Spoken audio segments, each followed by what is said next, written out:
Something that's been really bothering me is the flickering streetlights. Here, see how I've got those lights there flickering on and off in the background there?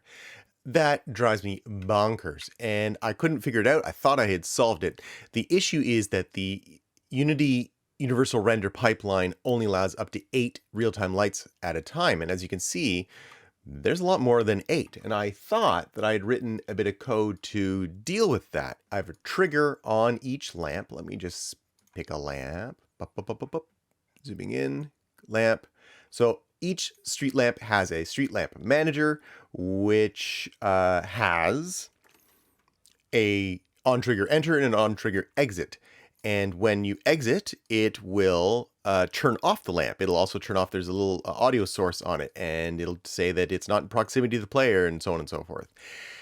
And it was kind of working fine, or at least I thought it did. Maybe I was paying attention wrong. I also, what I do is instead of it just turning on in the distance, it actually fades on. So what it does is it evaluates the light intensity. So I've got this little lamp curve here. So if you're 0 meters away, it'll be at an intensity of 150. And as you get further and further away, closer to 50, it gets down to an intensity of 0. So that's how that works. But it still wasn't working. I now know what the issue was.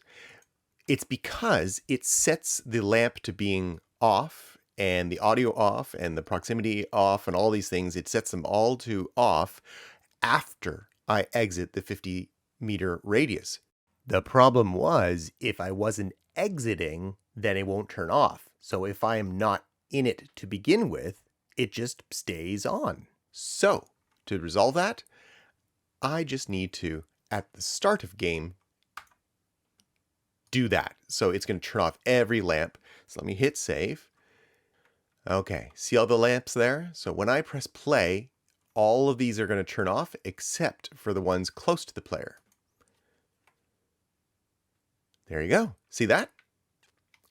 And if I go this way, let's just zoom in a hair. What you'll see is as I walk down this way, you'll see the lights start to turn on. So I'll just run this direction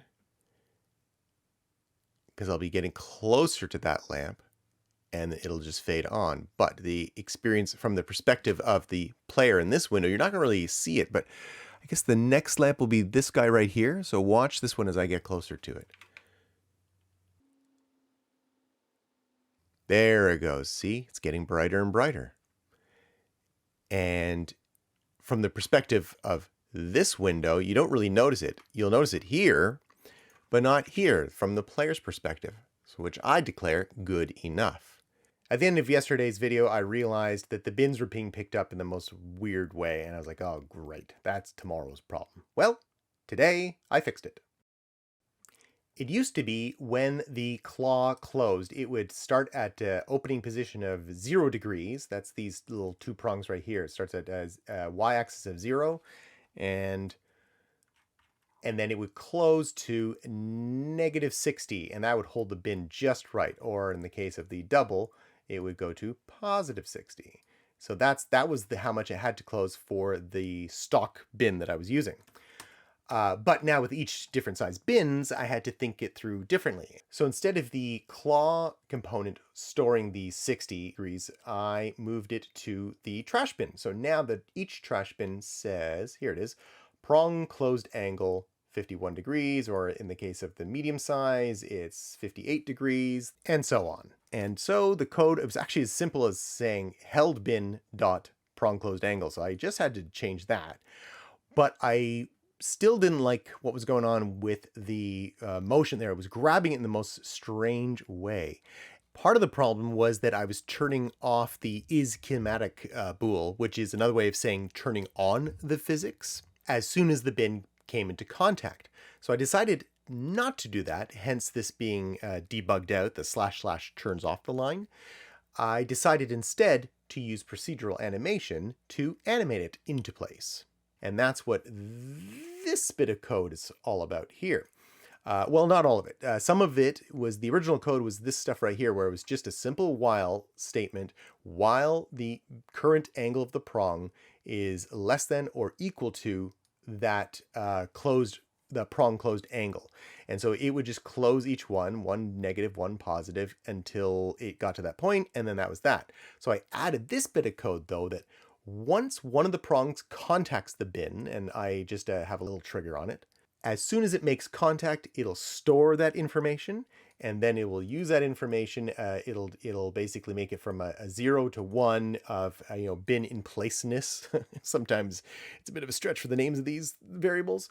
And I used a couple of lerps and lerp angles to just shift it to be centered in front of the claw. So the Z position would go to 0. And this is the local position, I should say, and same with the angle. So the Y would go to 270 degrees, because that's what it needed to be, and the Z angle would change to 0 degrees.